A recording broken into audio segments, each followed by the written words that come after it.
Well, we've heard the news, recent news about the government requiring the makers of sunscreens to change the sun protection promises and the labels of their products in some cases. And we've long known about the dangers of sun exposure, of course. But do you know how to spot a potential skin-related problem that could be cancer? Dr. Angela Wingfield, a dermatologist, is here representing Memorial Hospital at Gulfport today, and she has some tips for us. And Dr. Wingfield, thanks so much for joining us. Thanks so much for having me. And of course, this is that time of year. It's always that time of year in South Mississippi. We get so much sun exposure here. It's, this temperate climate we have, people are out year round, so everybody has a lot more exposure than they realize they're getting, and that's part of the problem. Well, you've brought along two key ingredients actually in your lap, and or three, and just to go over those briefly, some of the best ways to protect your skin from the sun. I think it's important, everyone talks a lot about sunscreen. There are lots of other ways to protect your skin though. I mean, you should be wearing a hat when you're out. You need to be wearing sunglasses that protect from UVA and UVB rays. You get cataracts from sun exposure. But sun protective clothing, if you don't want to slather sunscreen all over, then get a UV protective shirt. You can buy them at, sporting goods stores. There's lots of places online. You need to be doing more than one thing. Sunscreen is not going to, be the only thing that saves your skin. Right, but then just like you have the sunscreen, the hat, and the sunglasses, those are all three key elements to have when you're going to be out in the sun. Too. I mean, you need to be under an umbrella. You need to have a canopy on your boat if you can. Oh.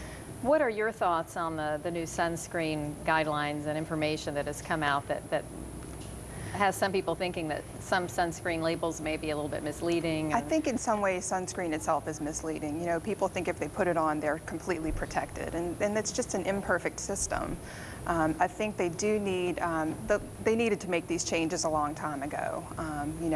If something says that it's waterproof, it's not waterproof forever. You still have to reapply it, and I think it gives people a false sense of security. They figure they put it on once, they're good for the whole day. It's just not practical.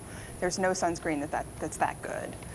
So when you're using sunscreens then, what are the main things that people need to remember as far they should probably use a 30 plus? It used to be 15, yes, but now you go ahead and recommend at least 30 plus. I mean, the higher the number, the better, but there are diminishing returns on what you're going to get after 30.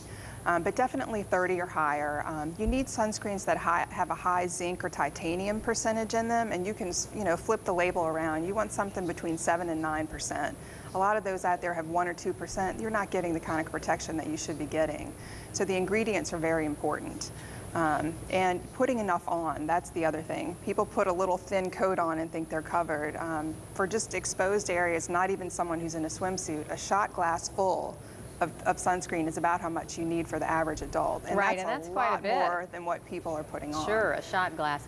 Well, the free skin cancer screenings are coming up at Memorial Hospital, and Dr. Wingfield will be involved in that along with some other physicians from the coast, and you see the information there on the screen.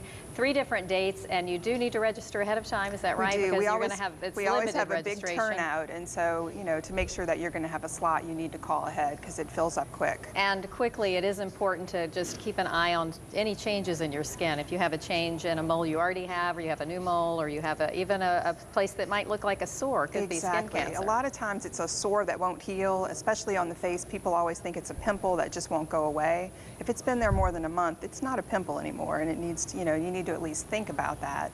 But a lot of the pre-cancers we see that are easier to treat and get off are kind of scaly, red, shaggy areas on the hands and arms, and people just ignore those, and then they turn into cancer. Okay, well, some great tips, especially as we head into the 4th of July weekend. Thank you very much, Dr. Angela Wingfield, for joining us.